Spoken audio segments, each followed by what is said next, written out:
Narcissist, covert female narcissism, becoming more clearer now as time goes on, and there's many teachers on it. This is just my spin, viewers, and this is episode 2, entitled Why Female Narcissism is So Hard to Detect. Now, in the previous episode, episode 1, I showed that covert narcissism does not dominate. It reorganizes through emotional pressure and distortion. In this episode, I will expose why you didn't see it, because culture has helped hide it. You've tried to explain it, but no one saw it the way you did. She looked distressed, you looked frustrated. The more you spoke, the more you sounded like the problem. Does that ring a bell? Well, viewers, you didn't miss it. You were trained to miss it. You've already felt this. You knew something was off, but everything else validated her version. And this is cruel. This is the way it is. Covert female narcissism is difficult to detect because cultural assumptions protect emotional presentation over behavioural pattern. And you're not just dealing with a person, you're dealing with a system that defends her. Teaching point number 1. Cultural conditioning teaches you to interpret female emotional behaviours as sincerity. And this creates a default bias where her feelings are trusted before her behaviour is examined. Number 1, you equate emotion with truth. You assume, you accept, you conclude. Number 2, you prioritise her distress. You focus, protect and stabilise. Number 3, you bypass behavioural analysis. This is what the narc wants. They don't want you to have any behavioural analysis. Just run on the sympathy. So you ignore, you dismiss and minimise an analysis of what's really going on. And this leads to automatic validation for the narcissistic abuse, where her emotional display is accepted as accurate without examination. Teaching point number 2, viewers. The distortion layer. The pattern becomes harder to identify because your perception is socially overridden. When others reinforce her narrative, your clarity begins to weaken. You receive social reinforcement, agree, align, conform. You question your own judgment, doubt, reframe, retreat. And you adopt the group narrative, accept, internalise and submit to the narcissistic abuse. And this results in a collective distortion where external validation replaces your internal recognition of the pattern. So stop. Just stop. Stop. Teaching point number 3, viewers. The physical outcome of all this. Your body absorbs the conflict between what you see and what others confirm. Not a healthy thing for your mind. And this creates internal stress, isolation and emotional fatigue. Excuse me. Number 1, you feel isolated. You withdraw, disconnect and go silent. Number 2, you're experiencing internal tension. You feel tight, strained, and you're enduring the narcissistic abuse. Number 3, you suppress your perception. You hold, contain, and ultimately collapse. And this places you in a psychological isolation where you feel alone inside a reality you can't fully express. So let's do a pattern clarifier. Let's clarify this pattern. excuse me, viewers, this is not just misunderstanding. This is reinforcement, narcissistic, systematic reinforcement. She expresses emotion, others validate her, your perspective is questioned, and you begin to retreat. You're giving away your authority. If this system consistently validates her and destabilizes you, it's not neutral. It's structured. It's sociologically structured. And so if we look in the mirror, you weren't wrong. You were outnumbered, completely outnumbered. And so where perception is socially overridden, your perception, truth becomes difficult to hold. And control over you expands under the matrix of narcissistic abuse. So let's look at a scenario.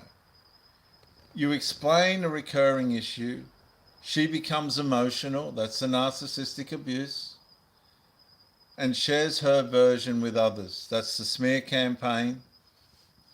They support her, the flying monkeys. You are told to be more understanding, the psychological control. You begin questioning your interpretation instead of examining the pattern. You equate being understanding with being right and suppress truth to maintain the unity in the narcissistic system. You're starting to yield to the narcissistic institutionalization through the abuse that you're under. Your body goes into your nervous system's running at 100 in social settings and in private, and you anticipate, before anything happens, to be misunderstood. So let's reflect. When did you start trusting other people's interpretations over your own direct experience? Because this is what happens to people in cults, religious cults. They trust other people's interpretations over their own direct experience. Well, let's do a resistance check. Are you still thinking maybe I'm overreacting? Number 2, have you been outnumbered into silence? The flying monkeys come in, they outnumber you, protecting and defending the narc. Number 3, is the same pattern happening and others keep validating the covert female narcissist? Number 4, 1, 2, 3, 4, do you feel pressure to agree just to avoid narcissistic abuse? Well, if so, let's do a root cause check. What could be causing this? Number 1, were you raised to prioritize harmony over truth, even if it's narcissistic abuse, even if it's harmonizing with narcissistic abuse? Number 2, do you associate disagreement with being wrong? This is a really hard one, because if you're disagreeing, if you're being disagreed with, right, and you know you're right, but you yield to being wrong, you are well in going down the drain. Number 3, have you been conditioned to defer to emotional expression? The conditioning here to defer to the emotional expression of the narcissist is micro-incremental, and it builds over time to wear you down and switch you into serving the narcissistic abuse. And finally, do you fear being seen as insensitive when you don't go along with the narcissistic system, the institutionalization of the abuse that you're living under? Well, let's ask this question. If everyone continues to validate the covert female narcissist, which is what happens most of the time, and dismiss you, How long before you stop trusting yourself completely? Because it's only going to be a matter of time. Well, let's take some immediate action. Write down 3 situations where, number 1, you saw the narcissistic pattern. Number 2, others dismissed or reframed it. Number 3, you adjusted your view to match the narc and the flying monkeys. Do not interpret, just record what actually happened. So viewers, as I come to a close, just to encourage me, like and subscribe, educate me with some comments, and help somebody else by sharing. Here's a proverb.